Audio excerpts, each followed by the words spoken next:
Hi friends, എനിക്ക് ഇന്ന് ഒരു നല്ല സന്തോഷമുള്ള ദിവസമാണ്. കാരണം എനിക്കിന്നൊരു ഗിഫ്റ്റ് കിട്ടി. ഒരു കാർഡും ചോക്ലേറ്റും എൻ്റെ പേഷ്യൻ്റ് തന്നതാണ്. കുറച്ച് നാളായി ഞാൻ ആ പേഷ്യൻറ്റിനെ കാണുന്നു. നല്ല നല്ല പേഷ്യൻ്റാണ്. അപ്പോൾ ഇങ്ങനൊരു കാർഡുണ്ട്. അപ്പോൾ UK-ലെ താങ്ക്സ് കാർഡ് കൊടുക്കുന്നതെല്ലാം താങ്ക്സ് എന്നല്ല, എല്ലാ ടൈപ്പ് കാർഡുകളും കിട്ടും. താങ്ക്സ് കാർഡ് നമ്മുടെ നാട്ടിലിപ്പോൾ ഔട്ട് ഓഫ് ഫാഷൻ ആയിട്ടുണ്ടാവും കാർഡെല്ലാം, പക്ഷേ ഇവരിപ്പോഴും യൂസ് ചെയ്യുന്നുണ്ട്. അപ്പോൾ ഇതിനകത്ത് അവർ ഭയങ്കര ഹാർട്ട് ടച്ചിങ് ആയിട്ടുള്ള വേർഡ്സൊക്കെയാണ് എഴുതിയിട്ടുള്ളത്. To Maria, thank you. Heroes for a physio hero.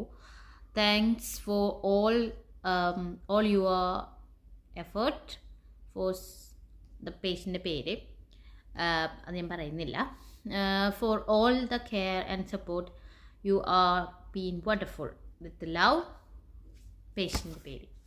So അവരൊരു ചോക്ലേറ്റിൻ്റെ ഇതും തന്നായിരുന്നു. ഇത് മൊത്തം ഞാൻ കഴിച്ച് കഴിഞ്ഞാൽ എന്നെ ഇവിടെ അഡ്മിറ്റ് ചെയ്യേണ്ടി വരും. അപ്പോൾ നല്ല നല്ല പേഷ്യൻ്റായിരുന്നു. നല്ല പ്രോഗ്രഷനൊക്കെ വന്ന പേഷ്യൻ്റാണ്. അപ്പോൾ അവരും ഹാപ്പി, ഞാനും ഹാപ്പി, എല്ലാവരും ഹാപ്പി.